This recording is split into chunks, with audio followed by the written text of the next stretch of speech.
Hello, my name is Nathan K. Banda. I'm part of the Juaneño tribe, also known as the Ajachiman Nation here in Orange County, California. I am 10th generation from the historic Rios family, San Juan Capistrano. Being part of the historic tribe here in San Juan Capistrano, it means something different for everybody. For me personally, my family, as I mentioned, I'm 10th generation here. We've never left San Juan Capistrano. I've always been kind of teased about that we never left, but it's one thing that my family has always taught us is to remain here in town. It's where your roots are from. It's where I raise our kids. And it just traditionally and historically, the generations before me have always kept all of this history going by oral tradition, and I feel like if we ever moved away from here, we would lose a part of that. So it's always really important, to stay connected here to the mission. So where we're standing today at the Mission San Juan Capistrano, this is the birthplace of Orange County. It's also the birthplace of my people. It's where they all come from. There's over 265 villages in Orange County where all of our tribal members descend from. I personally descend from 4 of them here in Orange County. One of them is Pituaram, which is up the street. We also have another one in Tribuco Canyon called Alauna, and then the other one in Newport, Back Bay, which is called Gavet. So, this particular village that sat here before the mission was built was known as the Hachamay, and that was one of the biggest villages besides Pituaram down the street.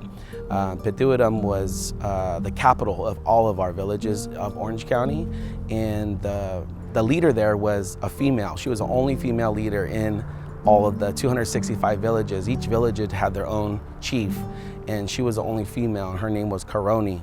But it's very connected. The mission became our home.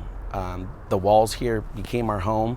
We left the villages to come be a part of the religion that was here.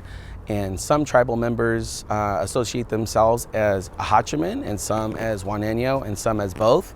For me and my family, we consider ourselves Juaneño because we were baptized in the Catholic faith, and that's something that the tradition we still carry on today. So my connection to Mission San Juan Capistrano is a phone call that I received when I was with my mom at the time and one of our tribal elders, Marion Walking Stick. We were actually on our way to do a cultural event here in Orange County. I came in and they said they wanted me to take on a new role in the mission where I would start training to be a bell ringer here. So I've been doing it for almost 10 years now, and I still say that I'm in training because the other bell ringers have been doing it for quite a few decades. So it's an honor. It's something that I grew up seeing Mocho, Paul Urbizo doing that from way back when I was a little toddler, when we would toll the bells for historical families, whether it was a funeral, a baptism, or a marriage.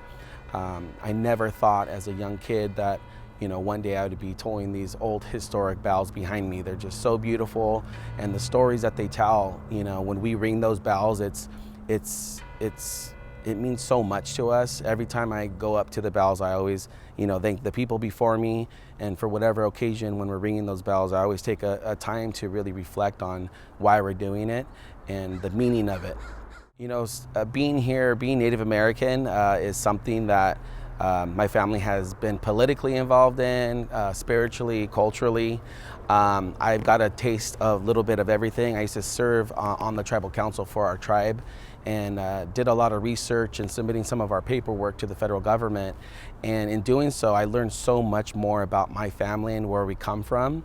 And all the research that comes along with that is learning, new songs, learning how to talk in our language, and carrying on that tradition, and then teaching my girls. Now I have 3 daughters, and I'm teaching them how to talk in the language, and that's been something that's been going on for quite some time. But in learning all that, you really get a sense of who you are, where your people come from, what they went through, what we're still here. I know there's been some times that I've been here at the mission and with the basket weavers, and we're talking to students or kids, and they're like, wait, you're Native American? I'm like, yeah, we're still here, like we're alive, we're the same people as you guys, as anybody else.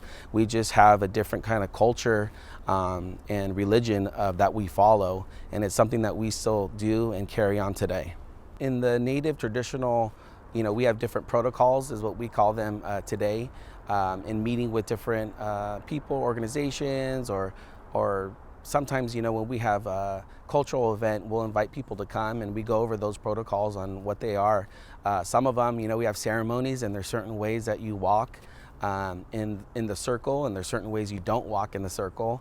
But it's something about being respectful. I think it goes along with anybody, just native or non-native, is understanding people's culture, understanding what their people have been through, where they are today, and going forward is just respecting everybody's culture and learning it. I always encourage everybody. They get so fascinated when they hear about our culture or what we do or see some of our ceremonies, and it's like I always encourage people to go look into their own culture and do research and into their own history so they can continue that and teach their kids if they have any. I think one of the most interesting facts about our tribe is that we were very loving people. Some people will think of Native Americans as like warriors and different things of that nature, but every tribe has their own history. Every tribe has their own culture, identity. I remember when my daughter wanted to start doing powwow dancing. She wanted to start at a very young age because she had other cousins that were doing it, and I said, well, I want you to learn from your people first and learn about your people, so when you go out and adopt someone else's ways and traditional ways of dancing, where you come from. So when people ask you, from what tribe are you from, you'll know and be able to answer where you come from and what your culture is like. Our culture in powwow dancing is a lot different than what you see at powwows today. So that's why you'll see other people adopt other people's ways so they can compete and have fun and participate in that kind of way. For our people, as I mentioned, that we're very loving people. We're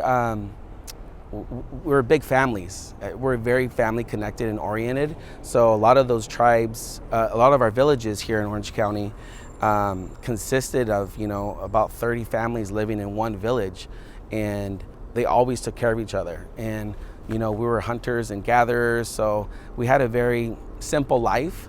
And there's times that I'll go horseback riding in the mountains here in San Juan, and I just going under those oaks on the horse, I could just imagine what the villages looked like back then. Like, it's just so peaceful. So I think understanding and getting to know our people here in San Juan, it's rich history for sure. And the songs that we sing and the dances that we dance, I mean, it's just so beautiful to hear these words and to know what they are.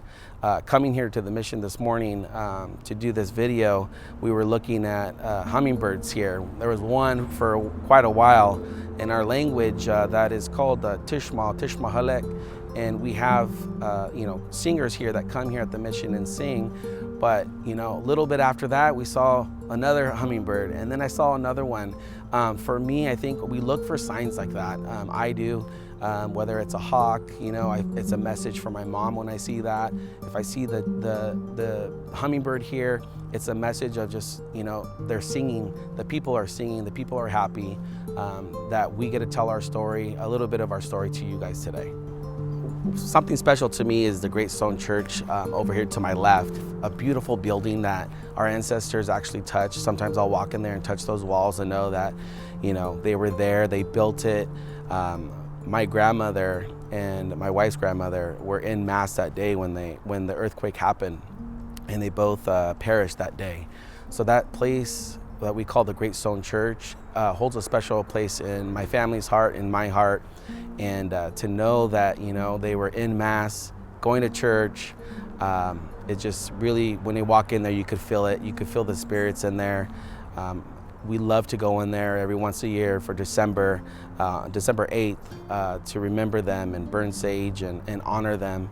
So if you ever have a chance to come out here, make sure you come into the Great Stone Church. I'm going to end with a prayer that was given to me in our language. And thank you guys, Ompalof, in our language, that means thank you.